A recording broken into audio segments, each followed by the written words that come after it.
En la tarde del 18 de febrero de 1988, oficiales del condado de Olmsted descubrieron los cadáveres de Bernard, de 43 años, Paulette, de 42 años, Diane, de 13 años y Richard, de 11 años, Brom, en su casa familiar.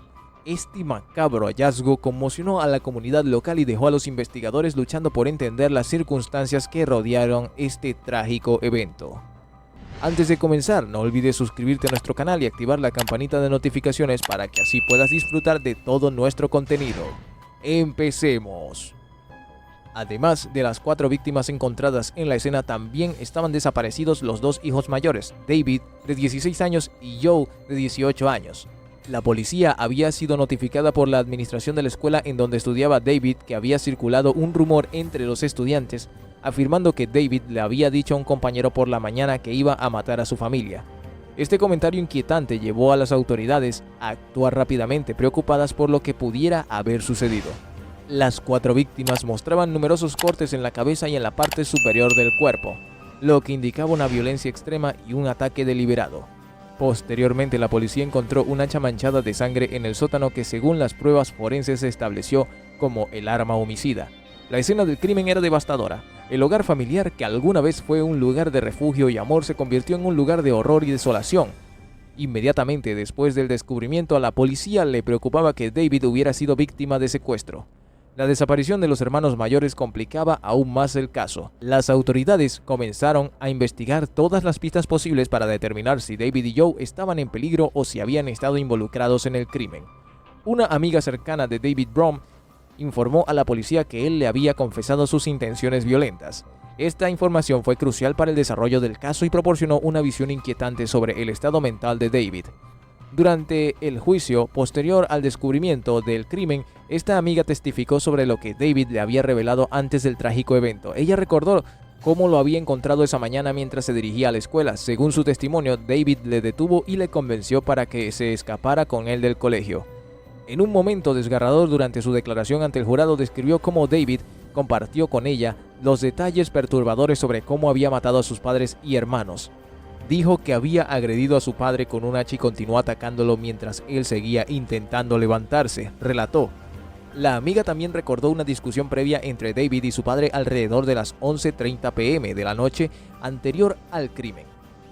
Según ella, David se quedó despierto hasta las 3 a.m., lo que parecía indicar una intensa agonía emocional o planificación deliberada detrás de sus acciones.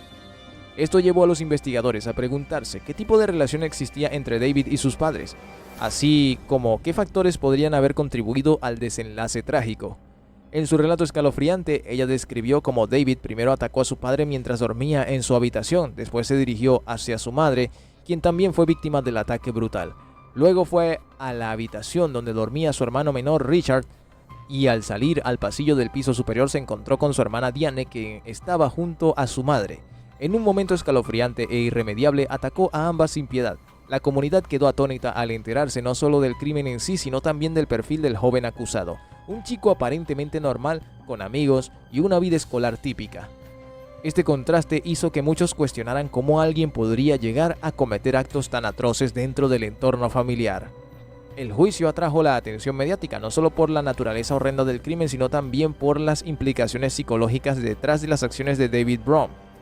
Los expertos comenzaron a explorar temas como la violencia juvenil, problemas familiares y salud mental para intentar entender qué pudo haber llevado al joven a cometer tales actos. A medida que avanzaba el juicio, se revelaron más detalles sobre la vida familiar de los Brom y las tensiones subyacentes que podrían haber contribuido al desenlace fatal. Los testimonios ofrecieron una mirada inquietante sobre cómo problemas no resueltos en el hogar pueden manifestarse en comportamientos violentos entre los jóvenes. Los eventos trágicos del 18 de febrero no solo dejaron huellas imborrables en la familia Brom, sino también en toda la comunidad. Sirvieron como un sombrío recordatorio sobre los peligros ocultos detrás de puertas cerradas y la necesidad urgente de abordar problemas familiares antes de que sea demasiado tarde. David Brom nació en el municipio de Cascade, Minnesota, el 3 de octubre de 1971. Es un asesino estadounidense.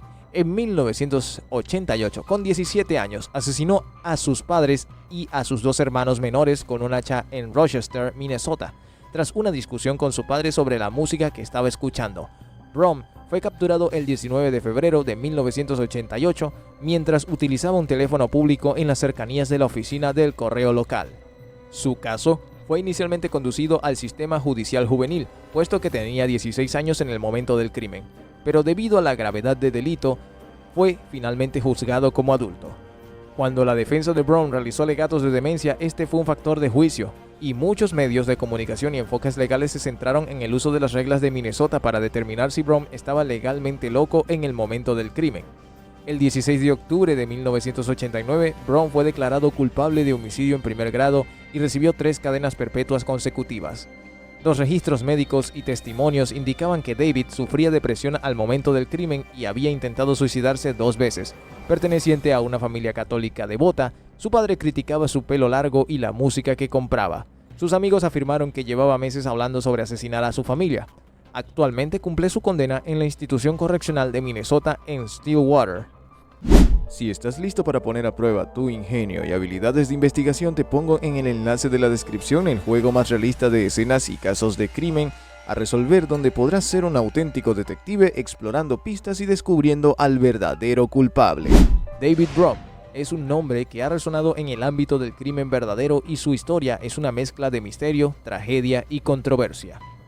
Desde su arresto hasta las últimas actualizaciones sobre su situación actual, el caso de David Brown ha capturado la atención del público y ha generado debates sobre la justicia, la salud mental y el sistema penal. Actualmente tiene 52 años y no se conocen muchos datos sobre su vida en prisión. En 1988 la banda Negative Land lanzó un falso comunicado de prensa sugiriendo que su canción Christianity is Stupid estaba implicada en los asesinatos de Brown. La banda estadounidense de death metal Macabre lanzó una canción titulada David Brown Took an Axe en su álbum de 1989 Gloom, cuyo tema se basa en el crimen de Brown.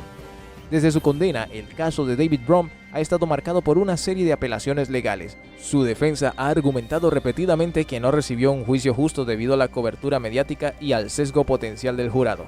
Además, han presentado nuevos informes psiquiátricos que sugieren que su salud mental ha mejorado desde su encarcelamiento. Estas apelaciones han sido recibidas con reacciones mixtas. Algunos creen que Brown merece una segunda oportunidad, mientras que otros sostienen que sus crímenes son demasiado atroces para ser perdonados. La lucha legal continúa, y cada nueva audiencia atrae el interés tanto de los medios como del público. El caso de David Brown también ha tenido un impacto significativo en la cultura popular.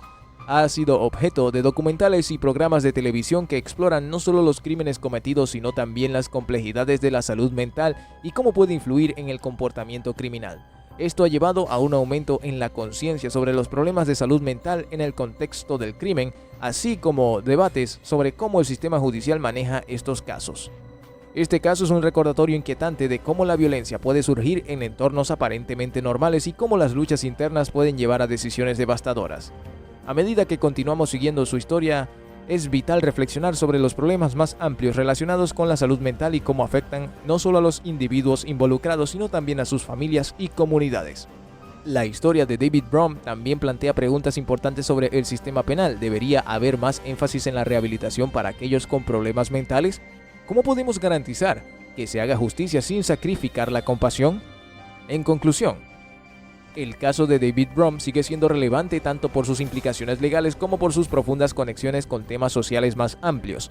A medida que avanzamos hacia el futuro, es esencial seguir discutiendo estos temas complejos y trabajar hacia soluciones más efectivas y humanas.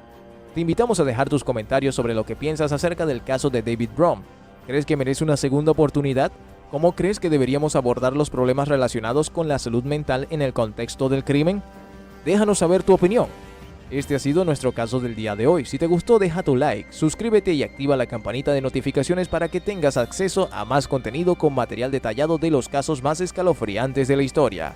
¡Hasta pronto!